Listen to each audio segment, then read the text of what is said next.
Okay, has everybody got their phones off, please? Can I just check? Take one.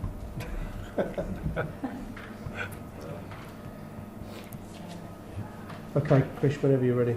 Okay. You happy? And if we can just have total quiet, because we will hear you if you're whispering. Gentlemen, thank you very much indeed for joining us. This is an amazing lineup just in front of me here, and when you see it on stage, it's quite stunning. How does it feel to be all together, Steve? It's always great to be together, but we usually see each other every other month. So this is not the first time. It's always a family reunion. Yeah, it's always family. Yeah, it's good to see the family. Mm-hmm. Can you tell me how you got drawn into Stax individually? I mean, Booker, how did you become the man behind the house band? I stopped on my bicycle looking for customers on McLemore Avenue. I noticed that there was a little shop there with records in the window, and I think this fellow was selling, behind the counter, selling records, and he would play them for me for free. When I was in, I could listen to records, and that turned out to be the Satellite Record Shop on McLemore Avenue. And after so many years of listening to the records for free, I don't know, maybe I bought one or two. He let me listen to them. I would hear music coming through the curtain that I didn't know was it was a theater back there. They had put up gunny sacks and microphones and trying to make a recording studio back there, and I'd hear the music. I wish I could be behind that curtain for years. And I finally did get behind that curtain, which ended up being a Satellite Recording Studio. So that's kind of how I found my way there, was looking for customers on my paper route. You got back there before I did, but I didn't know that. Oh, behind the curtain? Oh, really? You played baritone on Cause I Love You. Was that before you? Yeah, it was before me. Why they didn't have a guitar on that record. Who put the band together? Who assembled those artists? I think it was Jim Stewart and Chips Moman that originally put the Right. band together. Chips had played guitar, and he was an engineer, and he was kind of trying to help Jim get into the R&B groups on that side of town, and maybe Chips and, I don't know, Don Nix, I'm not sure who. Well, it was a mixture of the high school band and the studio guys, because Gilbert Caples was there, and Louis Steinberg, of course. These are people on the south side of town that were getting together with people from the east side of town. What does that mean? Just explain what that geography really means. What that means is Jim had a garage out in, he was trying to make records out in where North Memphis. North Memphis. And I guess they were having some luck with some country and rockabilly. Jim was a fiddle player, but somebody introduced him to the R&B side of the music. I'm not sure if it was Rufus Thomas or somebody. The Veltones. Veltones, yeah. He started listening David to those Porter. groups, and he started liking that kind of music. And that wasn't out there where he was. It was where we were. The Flamingo Room and the clubs that we played in were on the South Memphis side, where the studio ended up being on McLemore Avenue. So they all came over there. And that's kind of how it got started. I mean, looking back from here, what seems really remarkable about Stax was how mixed it was, racially and musically. Were you aware of that at the time? Yes. We were all aware of it, yes.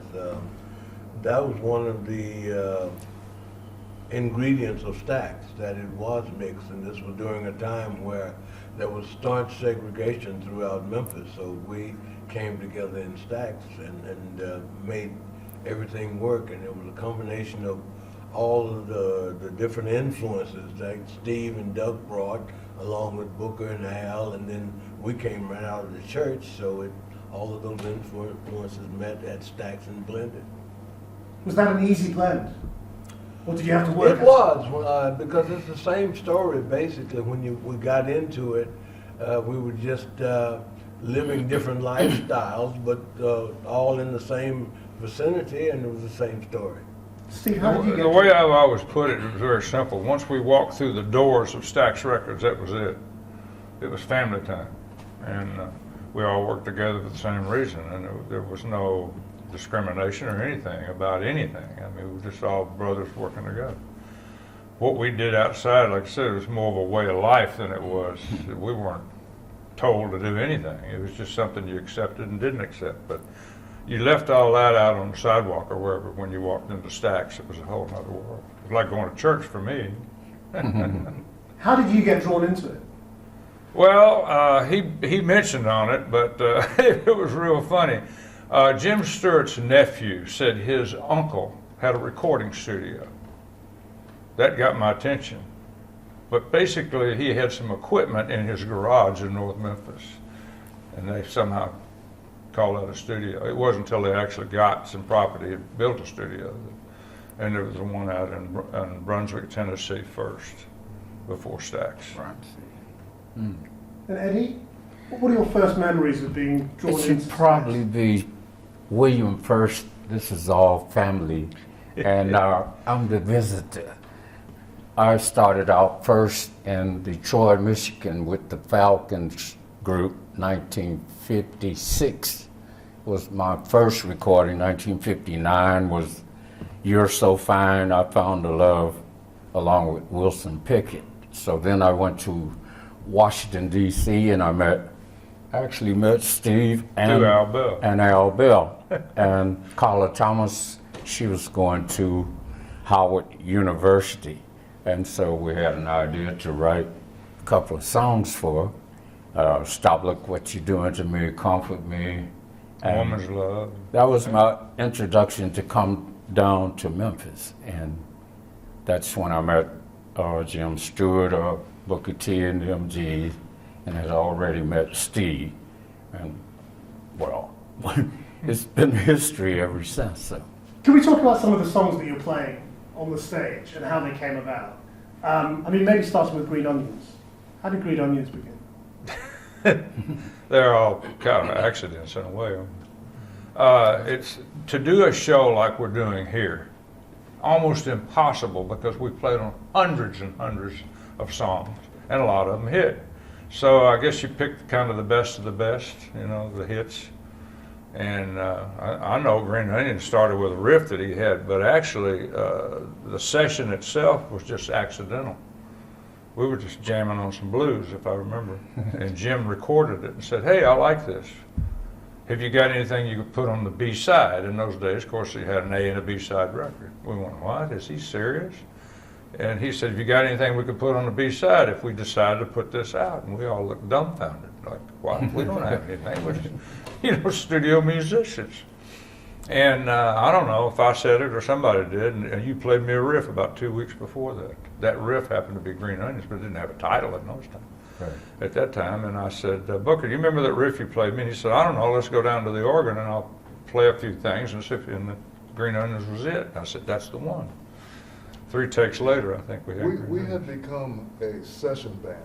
We had become a group that was called when the studio wanted a backup for their singers or for their artists. And we had gathered at the studio that morning to do that for an artist named Billy Lee Riley. I don't know what happened to the Billy Lee Riley session. He didn't show up, supposedly, but they said he did, but he didn't come back to the studio. So we ended up with a free day with a free studio, and that's why we were there. We had a free reign. Wow. For the studio that day. So that's how it came about. What about Sitting on the Dock of the Bay? Well, like any other Otis project, he carried around in his mind 14 or 15 ideas constantly, and a guitar that wasn't in a case. And he did something that particular time that he had never done. He called me from the airport. Usually he would check in the hotel and say, "What time are we riding tonight?" Always. It was just a routine. He called me from the airport and he says, "I just want to make sure you're there. I'm coming right over. I've got a hit." And he came in without his guitar, and he said, "Get your guitar." He always called it a guitar because I kept an acoustic guitar. He said, "Get your guitar," and I did, and he started playing Dock of the Bay. You know, it was unfinished. He just had the intro and whatever. And so we started working on it, and 20 minutes later we had the whole song. And the next day we recorded it. I've heard you talk about the beginning of that song and how it came about. Would you mind telling Well, us? I don't think that, the intro that we all know now, and that's something Duck Dunn came up with the next morning. And I showed him the song, and all of it just started acoustically, just and playing some rhythm. And he came up with the doom, doom, doom, doom, doom. So that's how that got started. Now I play it on guitar, everybody plays it. That's sort of the intro now. So. What's it like playing that on stage with Tom Jones? Well, I always refer to something that I think is a great story that came from him. And we were doing a show in New York and doing an afternoon sort of sound check. And the engineer that was doing the house said, could you guys just do one song with, kind of loud with the enthusiasm you're going to be playing tonight so I can get a mix for the house sound. So Booker looks at Duck and I and he said, well, let's just give him Green Onions. That's usually a finale for us, we play something else. And we said, okay. And so we did, and the guy said, great. And Booker looked over at Duck and I and he said, I'll never get tired of playing that song. There you go. So you don't get tired of playing good songs. Eddie, I mean, you're playing Knock on Wood. What's the story behind that song? That particular song, Steve and I got together at the Lorraine Hotel in Memphis. 2 or 3 o'clock in the morning? It's storming, raining. He reminded me Lightning. it was. Big thunderstorm came over And we tried to Mississippi. come up with different, He said, titles like of thunder, like something. lightning. Yeah. So we came up with the thunder and lightning, and I told him the little story about my brother and I were frightened of thunder and lightning. We would hide under the bed during the storm. And Steve said, that's it. It's like thunder, lightning. The way she loved me is frightening. I better knock on wood. Well, knock on wood For good was luck. the title, and we were just trying to find lyrics. And we turned it into a love song. Well, I could tell you about the song. We were so excited that I called our trumpet player, Wayne Jackson, on his gig. He was across the river playing in West Memphis. And I said, when you get off of your gig, come on over to Lorraine. We got a hit we're going to cut in the morning. And he came over, and we worked on the horn arrangements. About 3 in the morning, wasn't it? At least. And the first notes of that song are completely unforgettable. Well, and you know what it we is knew we immediately. had a good song. They're all, like you said, they're all hits until they're released. So Right. you could say, well, we wrote a hit, but you don't know that until you put it out. So we couldn't come up, I couldn't come up with an intro for it. And I literally, I kind of remember, and I said, I wonder what In the Midnight Hour would sound like backwards.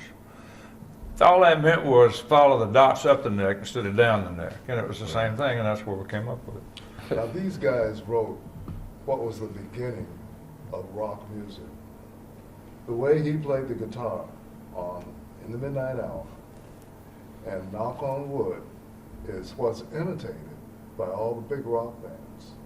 That style was the first that somebody had taken a guitar like that and taken that type of sentiment, that type of blues sentiment, and made it have that attitude.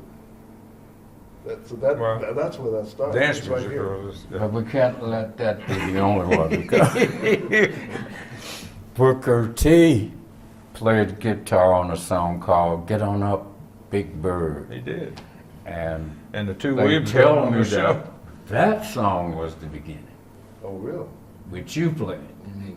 Down, down, down, down, down, down. We don't like each other much. Exceptions to- That's true. You know? Yeah. I mean, just on the guitar sound, it's a very distinctive guitar sound again. How important is the guitar that you're playing, the Telecaster?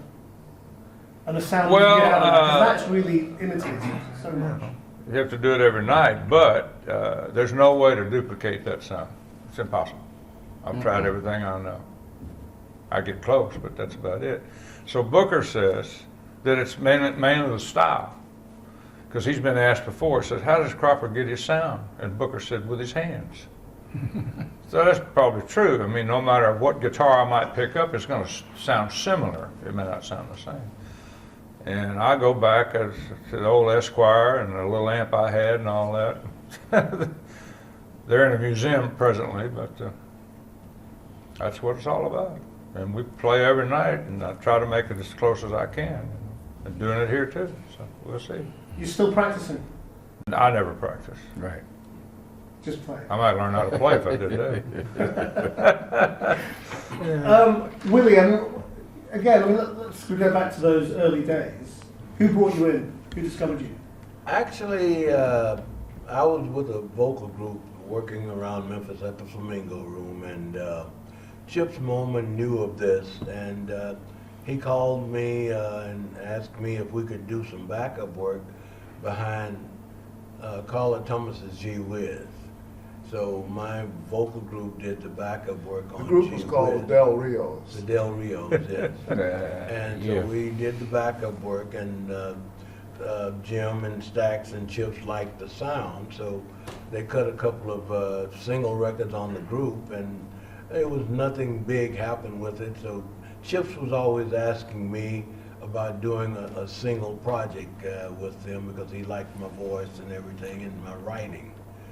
And I was on tour with Old Man Phineas during the summer and in New York and feeling homesick, and I wrote a song called You Don't Miss Your Water. So when I came back to Memphis, Chip said, you ready to record now? And I said, why not? Because a couple of the guys in the group had been drafted in the military, being older than I, so they were drafted. And I said, why not? So I went in and recorded You Don't Miss Your Water, which Jim Stewart, by the way, didn't care that much for because he thought that it was too much like a church song. But Mrs. Axton she was adamant about it. She wanted to put it out. And she leaned on Jim enough that he finally agreed to put it out. And of course, it was one of Stax's first major hits out there as far as vocally. And I was one of they had Carla and Rufus as a duet, but I was one of the first major single acts that they signed to the label, Stax. You're singing I Forgot to Be Your Lover. Booker and I did that, and I had an idea about this song, so I told Booker about it. And we sat in the studio and worked this one up, and it was one of those things to where it was so different. We were talking about that the other day, because it's part classical. It's the rhythmic concept of it was totally different from an R&B ballad of those days. And we both sat there and worked it up. Booker, by the way, played guitar on it, on the intro and everything. And so Booker put a track together and we recorded it. We talked about Stax being a mixed company of people, mixed culturally and racially. Do you think the way you were seen in America and Europe was different? The way people viewed what you were? Back in the day or now? Both. Well, both. Yeah, I think so. We were, like Steve said earlier, we were a family. So Stax was like an oasis for us. We'd come inside those doors, and it only depended on what you brought in terms of musical ability or creative ability. That's what mattered to us. We didn't care about race, gender, or any of that. But the moment you walked outside of the door, it was a different story. So, but we inside Stax, we still are a family. So how did that differ in the way you were seen by Americans and by Europeans? Well, we changed a lot of the ideas and attitudes because we had to fight. We'd go on tour, and even with the black audiences, we got flack. And with the white audience, we got flack. So we just changed the ideas because a lot of places we couldn't go in to eat together. We couldn't go, so we didn't eat. We drove on to the next place or what have you. And so by doing that and standing our ground on us as a family unit and loving each other, we just refused to do it. And with the promoters, we're not going to do two shows, one for blacks, one for whites. We're going to do one concert. Now, how you put them together in the arena, we don't care, but we're doing one concert. So they decided to put the blacks upstairs and the whites downstairs, and by the middle of the concert, everybody was downstairs dancing anyway. So that's how the different attitudes changed. Yeah. But in Europe, do you think people took your music just on They the listen to the music, I think, in Europe. without thinking about Right, race? without thinking about the racial makeup of the band or the artist. And I think in Europe it didn't really matter that much. It was the music that brought everything together. It is a common denominator. Except as if what you were, not what you look like. Right. Do you think there's any difference in the way you were viewed in Britain compared to America? I mean, were you No, but I was in a club one night and I heard Walking the Dog by Rufus. And I said, no wonder they like our music over here. I never heard it sound that good. I helped mix it and helped write it, but I couldn't believe it. So I said, no wonder we're appreciated because they figured out a way to play it back. We could in the studio. And I came to a conclusion way early in my career. I said, who do you know that has a $500,000 or a $750,000 sound system? Nobody. I said, let's start mixing for radio on a little 3-inch speaker. Because we'd get back there and listen to it real loud, right? And then it'd just blow us away, and then we'd hear it on the radio, and you'd have to turn it up to just be distortion. And you got to remember that you didn't have that many black radio stations back in those days. When we were growing up, you had WDIA and WERD in Atlanta. That was probably it. And then YLD in New Orleans came about. So, but you didn't have that many. So the acceptance of the music in Europe was more so than it was back then. You had a few courageous white disc jockeys like Dewey Phillips and all. They would play it regardless, you know. And of course, it finally got into the mainstream. How much do you think America's changed since those days? We've changed in some ways, and in some ways we haven't changed at all. I mean, I'm looking at the news today and realizing we haven't really progressed that much. You know, because you see the same news that we saw back then, it's happening now all over. You know, the Klan and the racial situations and everything, and you say after 60 or 70 years we're still dealing with this. When are we going to learn? No, I wish it'd get back to music. Thank you.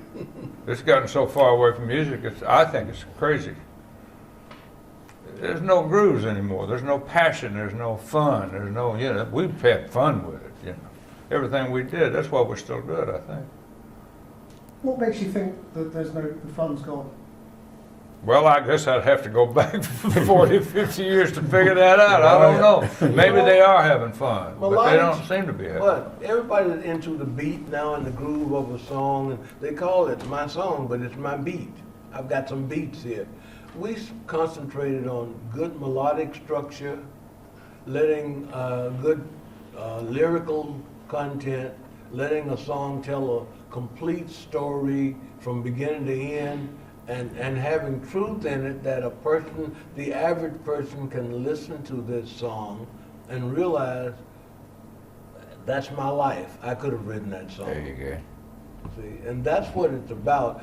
That songs that will last 30, 40, 60 years in our case. But you realize in traveling around that the world is the same. People are the same. We have the same frustration, wishes, desires, and everything.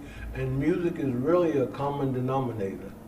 It brings out all of that in people because you get the same reaction at the same intervals in a country that speaks little or no English, but you get the same reaction because it's heartfelt. I mean, I'm very lucky. I've just watched you rehearsing.